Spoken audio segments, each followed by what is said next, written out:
মানে গুজব বাজারে ছড়াচ্ছে। প্রথম গুজব হলো এবারের ভোটটা দিতেই হবে, কারণ এবারের ভোট না দিলে, এবং এটা অনেকে বলছেন সেটা একটা বড় কারণ এবারে এত পার্সেন্টেজ হওয়ার, এবারে ভোট না দিলে নাম কেটে দেবে।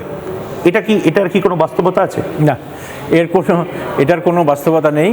এবং এই ভোট কে দিলেন বা না দিলেন সেটার রেকর্ড কিন্তু আমরা ওইভাবে রাখি না যে তার সাথে ইলেকট্রাল রোল পরবর্তীকালে লিঙ্ক হবে।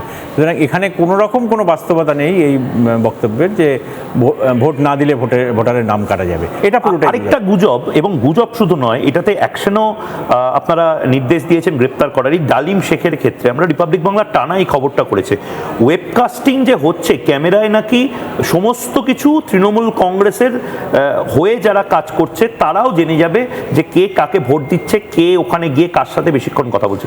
ওয়েবকাস্টিং কি সিকিউর না সিকিউর না?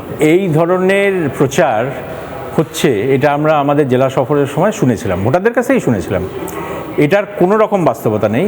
সম্পূর্ণ গুজবগুলো, মানে ভয় পাওয়ানো যেগুলো, দু তিনটে জিনিস। যেমন একটা বলা হয়েছিল যে ভোটার কার্ডের সাথে আধার কার্ডের যোগ আছে, বা অন্যান্য কার্ডের, সরকার প্রদত্ত বিভিন্ন কার্ডের যোগ আছে, সুতরাং আপনারা যখনই মেশিনে কোনো একটা ভোট দেবেন সেটা আমরা সঙ্গে সঙ্গে জানতে পেরে যাব যে কোন দলকে আপনি ভোট দিয়েছেন। এটা একটা গুজব ছিল, এটা সম্পূর্ণ অসত্য কথা। দ্বিতীয় হচ্ছে যে খুব বড় করে যেটা বলা হয়েছিল যে ওয়েবকাস্টিং যেহেতু হচ্ছে, বুথের মধ্যে যেহেতু ক্যামেরা বসছে, সুতরাং ভোটার কাকে ভোট দিলেন সেই চয়েসটা আমরা জানতে পেরে যাব। এটা সম্পূর্ণ বুথের বাইরে যে ক্যামেরা থাকবে সেটা ভোটার অ্যাসিস্ট্যান্ট বুথ, বিএবি, যেখানে বিএলও উপস্থিত থাকবেন শুধুমাত্র তার পরিচয়পত্র দেখার জন্য, বাঁ হাতের ইন্ডেক্স ফিঙ্গারে কোনো দাগ আছে কিনা দেখার জন্য, আর ইলেকট্রাল রোলে তার নাম আছে কিনা দেখার জন্য। বাইরে ভোটার অ্যাসিস্ট্যান্স বুথ।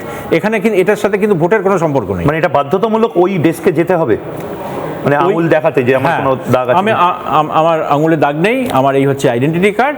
এবং এবার যদি আমার কাছে ভোটার আইডি কার্ডটা না থাকে, তাহলে যে কোনো 12টা অন্য যে 12টা আমার নামটা থাকলেই, এবং ভোটার ইনফরমেশন স্লিপ যেটা দেওয়া হয়েছে, বাড়ি বাড়ি গিয়ে বিএলওরা দিয়েছেন, সেটাও যদি না থাকে কোনো অসুবিধা নেই। ভোটার ইনফরমেশন স্লিপ এটাও বাজারে ছড়িয়েছে যে এটা বাধ্যতামূলক নিয়ে যাওয়ার। এটা বাধ্যতামূলক নয়, ওটা হচ্ছে ভোটারের সুবিধার জন্য, যে উনি জানতে পারবেন। এই বুথ স্লিপ যেটাকে দেওয়া হয়, সেই বুথ স্লিপ না থাকলে ভয় পাবেন না। অনেকে বলবে, অনেক রাজনৈতিক দল, যে বুথ স্লিপ নেই তোমার বাড়ি চলে যাও, যাবেন না প্লিজ। একদম এখানে সুব্রত সাহেব নিজে বসে, নির্বাচন কমিশনের তরফ থেকে বসে, গ্রামে গ্রামে যারা দেখছেন তারা জেনে নিন।